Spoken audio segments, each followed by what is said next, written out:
십자가를 지시기 위해서 이 땅에 오신 예수님은 충분히 피할 길이 있으셨음에도 불구하고 아버지의 뜻에 순종하시면서 십자가의 길을, 고난의 길을 가시겠다 말씀하십니다.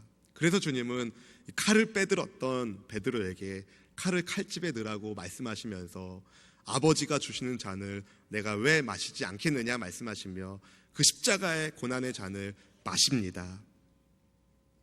그렇게 예수님은 체포당하십니다. 그래서 순순히 붙잡히시고 또 체포 대신 저항하지 않는 예수님을 이 무리들은 마치 흉악한 강도범, 살해범을 체포하는 것처럼 예수님을 무자비하게 끌고 갑니다. 마치 흉악한 범죄자를 호송하는 것처럼 그렇게 한다는 거죠. 우리 본문 12절 13절 말씀을 같이 한번 읽어보겠습니다. 이에 군대와 천부장과 유대인의 아랫사람들이 예수를 잡아 결박하여 먼저 안나스에게로 끌고 가니 안나스는 그 해의 대제사장인 가야바의 장인이라. 아멘. 예수님은 안나스의 집으로 끌려가셨어요. 이 안나스는 주후 6년부터 15년까지 대제사장직을 역임하던 사람입니다. 근데 이때에 예수님께서 체포당하셨을 때의 대제사장은 안나스가 아니라 그의 사위 가야바입니다.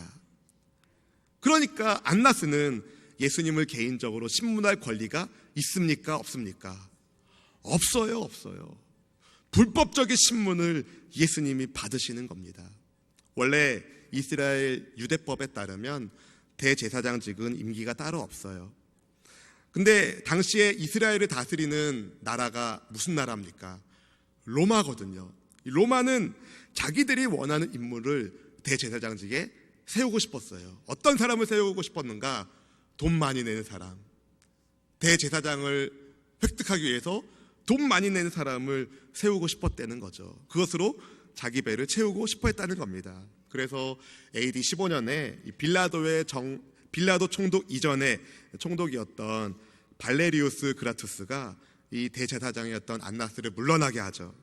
근데 돈 많은 세도가였던 이 안나스가 로마에 큰 돈을 주어가지고 자기 아들들도 다 대제사장 하게 하고 그 다음에 예수님이 체포당하셨을 때는 자기 사위인 가야바가 대제사장되게 만들었어요. 그러니까 실세가 뭡니까?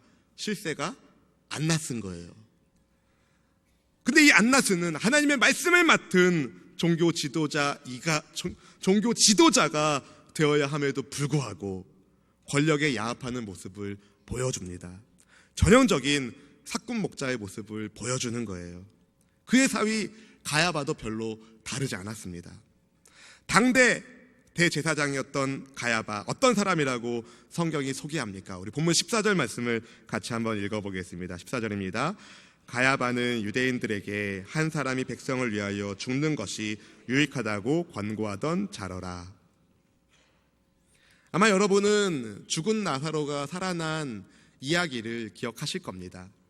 그때에 죽었던 나사로가 살아나니까 사람들이 막 우와 하고선 예수님께로 막 달려가니까 많은 사람들이 예수님께 집중하니까 자기들의 종교적인 영향력이 축소될 것을, 상실될 것을 염려했던 종교 지도자들이 빨리 모여 해가지고 회동을 갖습니다. 긴급 회동을 가진 거예요.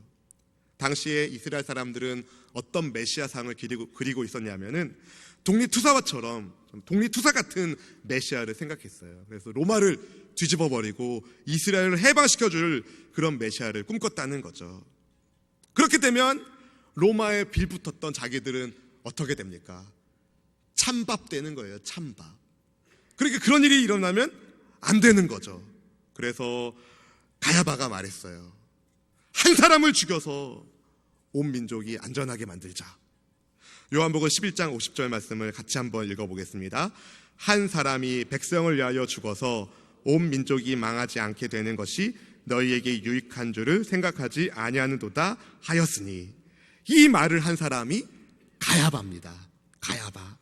이 말로는 한 사람을 죽임으로 백성 전체의 안전을 도모하자 말하고 있지만 사실 그 욕망에는, 그 내면에는 자기 욕심을 지키기 위한, 자기 욕망을 채우기 위해서 죄 없는 일을 희생양으로 삼아야겠다는 더러운 속내를 가지고 있었던 것이죠.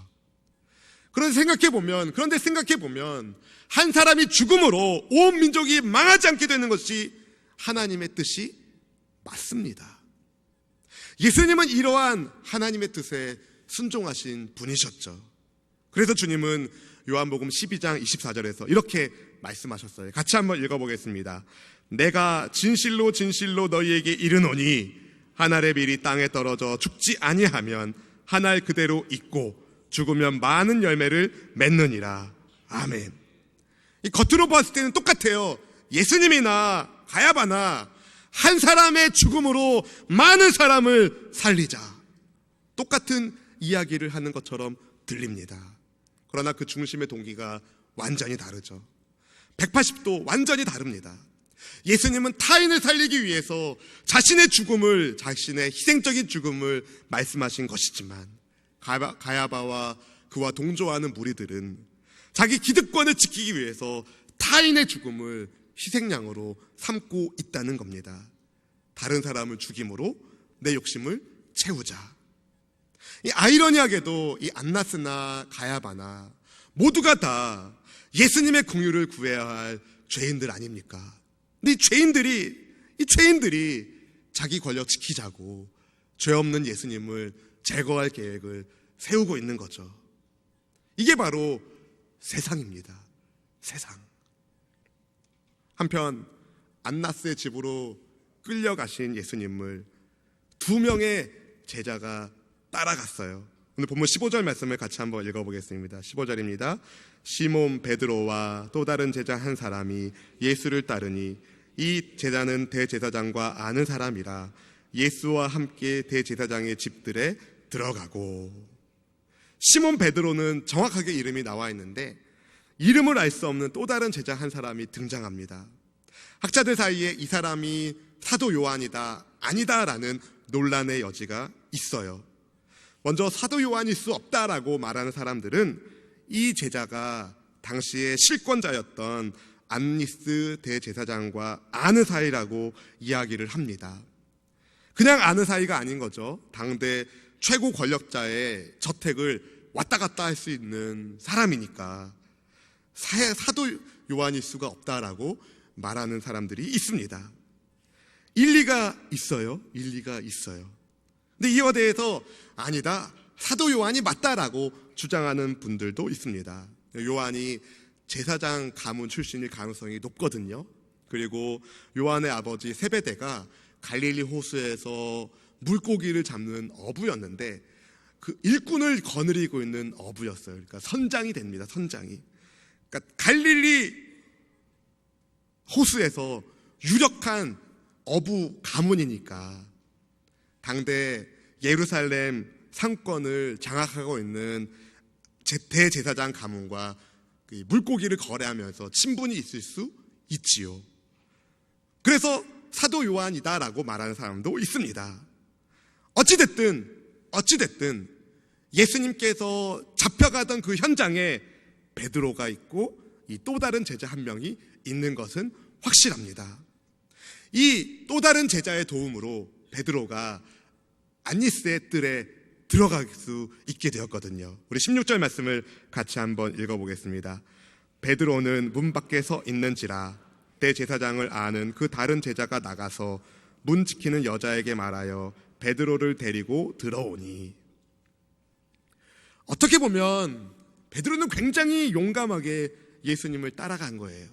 왜냐하면 예수님께서 체포됐을 때의 상황이 굉장히 험악했거든요. 마가복음 14장 50절부터 52절 말씀을 함께 보면서 그때의 분위기가 어떠했는지를 한번 보겠습니다. 함께 읽어볼까요? 제자들이 다 예수를 버리고 도망하니라.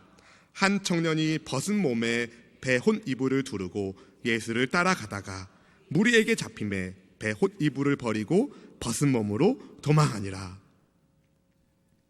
다 도망갈 정도로, 빨개 벗고 도망칠 정도로 상황이 아주 급박했다고 성경이 말하고 있지 않습니까?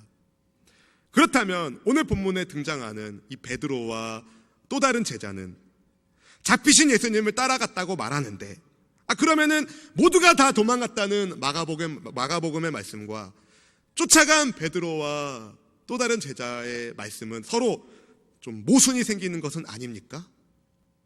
그렇죠? 그런데 아니에요. 오히려 성경은 예수님을 부인하는 베드로와 그 현장에서 가만히 그것을 지켜만 보고 있는 이 제자를 통하여서 모든 사람이 예수님을 버렸음을 보여주고 있는 겁니다. 모든 제자들이 주님을 버린 것을 보여주고 있다는 거죠. 본문 17절에 보면은 베드로에게 한 여종이 묻습니다. 너도 그 제자 중에, 그 사람의 제자 중에 하나가 아니냐? 그때 베드로가 뭐라고 말하는지 우리 17절 말씀 같이 읽어보겠습니다. 문 지키는 여종이 베드로에게 말하되 너도 이 사람의 제자 중 하나가 아니냐 하니 그가 말하되 나는 아니라 하고. 베드로에게 이 질문을 던진 이 여종을 성경은 뭐라고 이야기하냐면 파이디스케라는 단어를 썼어요. 파이디스케. 어디서 많이 들어본 단어일 겁니다. 파이디온이라는 단어를 들어보셨죠? 어린이라는 의미를 가지고 있거든요. 파이디스케. 나이가 어린 여종이었다는 거예요. 그러니까 베드로를 위협할 만한 상황이 아닌 거죠. 그런데 이 나이 어린 여종의 질문에도 나는 아니다. 베드로가 예수님을 부인하는 겁니다. 이 나이 어린 여종의 질문에도 두려움 속에서 예수님을 따르는 제자가 아니라고 말하는 거예요. 나는 아니다. 좀 전만 해도 칼을 빼들고 예수님 싸웁시다 이랬던 게 베드로 아닙니까? 그런데 불과 몇 시간도 되지 않아서 나는 아닙니다. 베드로가 예수님을 부인합니다. 흥미롭게도 나는 아니다라고 말한 베드로의 말과 내가 그다라고 말씀하신 예수님의 말씀이 대조가 되고 있어요. 겟세마네 동산에서 너희가 찾는 나사렛 예수가 바로 나다. 에고 에이미, 내가 그다 라고 예수님이 말씀하셨는데 안니스의 뜰에서 베드로는 나는 아니다. 우쿠 에이미, 나는 아니다 말합니다. 지금 뭘 성경이 말하고 있습니까? 긍정하시는 예수님과 부정하는 베드로를 보여주면서 지금 성경이 무엇을 보여주고 있습니까? 영원토록 긍정일 수밖에 없는 하나님을, 영원토록 부정일 수밖에 없는 사람이 만날 수 없음을 보여주는 거예요. 주님의 은혜 없이는 부정일 수밖에 없는 인간의 모습들, 이것을 지금 본문이 보여주고 있는 겁니다. 사랑하는 성도 여러분, 긍정이신 주님을 바라보길 축복합니다. 주님의 은혜 없이는, 주님의 도우심 없이는 우리는 여전히 부정적인 사람일 수밖에 없습니다. 안 된다 말하고, 할 수 없다 말하고, 낙심하고 절망할 수밖에 없는 것이 인간의 모습인 거죠. 그러나 이 부정의 인생들을 위하여 무한하신 긍정의 예수님이 이 땅에 오셨으니, 아멘이신 주님께서 이 땅에 오셨으니 우리는 그분 붙들고 긍정의 삶을 살 수 있는 겁니다. 사랑하는 성도 여러분, 나는 아니다 말한 베드로의 모습을, 다 도망간 제자들의 연약함을 주님은 이미 이전에 알고 계셨어요. 그래서 제자들에게 먼저 이렇게 말씀을 하셨죠. 마태복음 26장 31절 말씀을 같이 한번 읽어보겠습니다.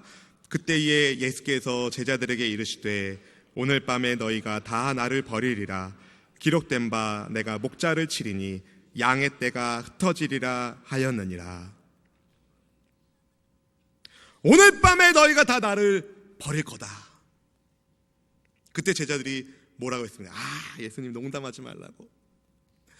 다 주님을 버려도 나만큼은 주님을 따라가겠다고 다 호언장담했어요. 그 중에 대표적으로 말한 사람이 베드로였습니다. 마태복음 26장 35절 말씀을 함께 읽어보겠습니다. 베드로가 이르되 내가 주와 함께 죽을지언정 주를 부인하지 않겠나이다 하고 모든 제자도 그와 같이 말하니라. 주와 함께 죽을지언정 주를 부인하지 않겠습니다. 예수님, 제가 지켜드릴게요. 그랬던 베드로, 그랬던 제자들 다 어떻게 됐습니까? 막상 예수님께서 십자가의 길을 걸어가실 때 다 도망갔어요. 다 도망갔어요. 다 도망갔어요. 예외 없이 모두가 다 예수님을 버리고 부인하고 도망갔습니다. 사랑하는 성도 여러분, 인터넷과 방송으로 예배하는 성도 여러분, 여러분은 베드로보다 낫습니까? 우리는 베드로보다 나은 사람입니까? 오늘 본문에서 베드로는 하나님의 은혜를 떠난 인간들의 모습을 보여주는 거예요. 하나님을 배신하고 하나님을 따르지 않는 이 모습. 사실 베드로가 납니다. 나.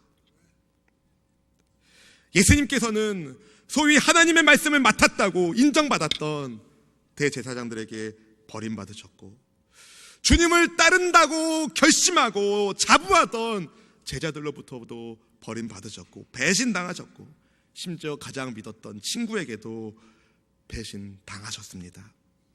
죄 없으신 주님께서 왜 이러한 고통과 고난을 겪으셔야 했을까요? 사실은 주님의 거절감과 배신, 이러한 고통은 죄인인 우리가 받아야 할 고통입니다. 부모의 보호가 없이는 제대로 살 수 없는 갓난아기의 모습으로 죄 가득한 세상에 내려오신 예수님, 태어나자마자 헤롯 왕의 살인의 위협을 피해서 이집트로 피신하셔야 했던 예수님, 내가 받아야 할 고난을 주님이 대신 받고 계신 겁니다. 가난한 목수 집안에서 가장으로 청소년 시기를 보내셔야 했고, 땀 흘리지 않으면 먹고 살 수 없는 죄의 현실 속에서 그 모든 것들을 다 경험하셨던 예수님, 종교 지도자로부터는 불법적인 신문을 받으셨고, 예수님이 무죄인 것을 아는 로마 법정에서도 예수님이 무죄인 것을 알면서도 예수님을 죽게 하는 세상 권력으로부터의 버리움, 이 모든 것들을 예수님이 겪으신 까닭은 원래 우리가 받아 마셔야 할 이 죄의 쓴 잔을 예수님이 다 벌컥벌컥 드시고 계신 것이었습니다.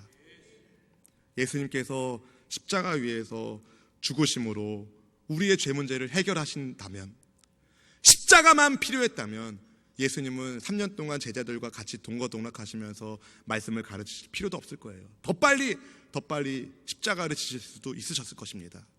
그러나 주님은 제자들과 함께하면서 그 모든 쓴 고통을 다 받아 드신 거예요. 십자가 위에서 죄의 뿌리까지 다 해결하시려고. 예수님께서 십자가 위에서 왜 죽으셨습니까? 예수님께서 왜 친한 친구의 배신을 받으셔야 했습니까? 거절감을 당하셔야 했습니까? 내가 받아야 할 거절감, 내가 경험해야 할 배신감을 주님이 다 겪으신 까닭은 배신당할 인생들인 우리에게, 죄로 인한 결과로 심판받아야 할 인생들인 우리를 위하여 예수님께서 오셨다는 것을 보여주시는 것이었습니다. 본문 18절 말씀 같이 한번 읽어보겠습니다. 그때가 추운 고로 종과 아랫사람들이 불을 피우고 서서 쬐니 베드로도 함께 서서 쬐더라. 베드로는 지금 아무런 영적 감각이 없어요. 그냥 추우니까, 본능적으로 추우니까 불만 쬐고 있어요. 우리말 성경에는 불을 쬐고라고 번역되어 있지만 이 번역은 좋은 번역이 아니에요. 차라리 옛날 개역 한글 번역이 훨씬 좋습니다. 숯불을 피우고라는 단어를 쓰고 있거든요. 왜냐하면 사도 요한은 숯불이라는 이 안드라키안이라는 단어를 일부러 썼어요. 일부러. 사랑하는 성도 여러분, 활활 타오르는 숯더미, 뜨거운 열을 내뿜고 있는 숯불이라는 단어를 씀으로써 요한이 표현하고자 했던 것은 무엇이겠습니까? 실제로 베드로가 쬐 불이 숯불에 피워진 불인지 가스레인지에 피워진 불인지 몰라도 되거든요. 그런데 숯불에 피워진 불이라고 아주 구체적으로 디테일하게 설명하는 까닭이 있다고요. 왜냐하면 이 본문을 성령의 감동으로 기록하고 있는 요한의 마음에는 어떤 이미지가 떠오르냐면, 부활하신 예수께서 갈릴리 호수에서 숯불을 피워놓으시고 제자들을 맞이해 주시는 장면을 요한이 그리고 있었던 것입니다. 요한복음에서 숯불은 2번 나와요. 방금 제가 말씀드린 것처럼 추운 날씨라서 숯불을 쬐고 있는 베드로, 그리고 요한복음 21장 9절에서 제자들을 위하여 숯불가에서 기다리고 있는 예수님. 우리 요한복음 21장 9절 말씀을 같이 한번 읽어보겠습니다. 시작. 육지에 올라보니 숯불이 있는데 그 위에 생선이 놓였고 떡도 있더라. 아멘. 부활하신 예수님께서 준비하신 제자들을 따뜻하게 맞이해 주시는 숯불과 그 숯불 앞에서 예수님을 부인한 상태로 불을 쬐고 있는 베드로가 서로 오버랩되고 있는 거예요. 숯불은 따뜻함과 어둠을 밝혀준다는 이 2가지 역할을 하고 있습니다. 두려움으로 베드로의 마음은 얼어붙어 있었고 영적으로 어두워져 있었던 것을 추위를 물리치는 열과 빛을 내는 숯불을 대조하여 설명하고 있는 겁니다. 만 3년이 넘는 시간 동안 예수님을 쫓아다녔던 베드로, 근데 자기의 생각과는 달리 같이 싸우자니까 칼을 집어넣으라 말씀하시고 너무나도 무기력하게 끌려가시는 예수님을 보면서 베드로 마음 가운데 예수님을 향한 원망의 마음이 생긴 것이죠.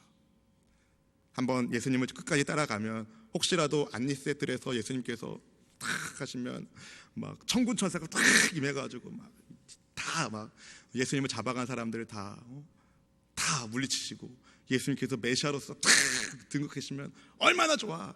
혹시 이런 일말의 기대감을 가지고 예수님을 따라왔을지도 모릅니다. 근데 막상 대제사장의 뜰에서 보고 있는 예수님은 무기력하게 채찍당하시고 매맞고 있는 모습을 보고 있으니 베드로는 그 예수님을 버리게 된 겁니다. 내 생각과 다른 예수님, 내 뜻과 다른 예수님을 베드로가 버리는 겁니다. 사랑하는 성도 여러분, 그런데 그렇게 주님을 부인하고 외면했던 베드로의 영혼이 추위에 떨고 있는, 불안에 떨고 있는 모습이 숯불 앞에서 드러나고 있는 것이죠. 그런데 나중에 부활하신 예수님께서 베드로를, 제자들을 어떻게 맞이해 주셨습니까? 피어놓으신 숯불가에서 먹을 것을 준비하시면서 제자들을 맞이해주고 계시죠. 예수님은 그 숯불가에서 메시지를 주고 계신 거예요. 네가 부인했던 그것, 네가 나를 버렸던 그때에도 나는 너를 버리지 않았다. 나의 수치와 나의 불의와 나의 부끄러움과 나의 두려움이 폭로되고 있는 숯불 앞에서 나를 맞이하시는 부활의 예수님, 이게 은혜이며 이게 복음입니다. 사랑하는 성도 여러분, 내가 주님을 부인하고 도망친 배신자였습니다. 그런데 내가 어떻게 예수님의 구원을 선물로 받을 수 있습니까? 나의 나됨이 아니라 주님의 주되심이 내게 은혜로 다가온 것입니다. 그래서 구원은 하나님의 은혜이며 하나님의 선물인 것입니다. 할렐루야! 할렐루야! 죄인들에게 구원의 빛이 되어주신 예수님, 그게 복음이라고요. 사랑하는 성도 여러분, 숯불 앞에 선 베드로가 바로 여러분 자신인 것을 기억하십시오. 올 한 해 얼마나 수치스러운 숯불 앞에 서 계셨습니까? 예수님을 의지 않았던 수많은 시간들, 하나님을 예배하며 경배했어야 할 주일 예배를, 소중한 주일 예배를 얼마나 잘 지키셨습니까? 예배가 삶이라고 말하고 삶이 예배라고 말하면서 정작 공동체가 함께 모여서 예배하는 예배를 소홀히 여기지는 않으셨습니까? 모든 것이 주님께로부터 왔다고 말은 하면서 기억하고 구별하여 드려야 할 예물을 혹시 내 주머니 채우는 것에만 신경 쓰고 계시진 않으셨습니까? 서로 사랑하며 섬겨야 할 믿음의 동역자들을 나보다 어리다고, 나보다 직분이 낮다고, 늦게 받았다고 무시하고 험담하고 다른 사람의 허물을 들춰내는 데에 여러분의 시간과 에너지를 쓰지는 않으셨습니까? 예수님을 믿는 사람답게 살아야 함에도 불구하고 오히려 손해가 두려워서 안 믿는 척 가장했던 위선적인 순간들, 식당에서 남이 들을까봐 남몰래 기도하고, 아니 아예 기도도 안 하고 밥을 먹거든요. 위선적인 모습을 보였던 그 순간들, 말로는 주여 믿습니다, 주만 바라봅니다, 주만 따라가겠습니다, 말로는 외쳤는데 실제로는 내 욕심, 내 만족이 아니면 움직이지 않았던 지난 시간들, 여러분 이 시간 주님께 회개하며 주의 은혜를 구하길 바랍니다. 주님께서 여러분에게 원하시는 것은 한 가지입니다. 네가 나를 사랑하느냐. 숯불가에서 제자들을 맞이하시면서 예수님은 구체적으로 예수님을 부인했던 베드로에게 물으시죠. 요한의 아들 시몬아, 네가 나를 사랑하느냐. 이제 이후로 여러분 믿음의 결단을 내리십시오. 누군가 여러분에게 당신이 그의 제자입니까? 묻는다면, 누군가 여러분에게 당신이 예수의 제자입니까? 묻는다면, 두려움 속에서 나는 아닙니다라고 말하는 인생이 아니라, 예, 나는 예수님의 제자입니다, 나의 주 나의 하나님을 사랑하는 나는 예수님의 제자입니다, 이렇게 말하는 진실한 성도가 되기를 축복합니다. 숯불가에서 나를 맞이하여 주신 예수님의 은혜에 감사하면서 불과 같은 성령님의 인도 속에서 얼어붙은 내 마음을 녹이시는 주의 사랑 안에서 진실한 주님의 제자 되기를 주의 이름으로 축원합니다. 축원합니다.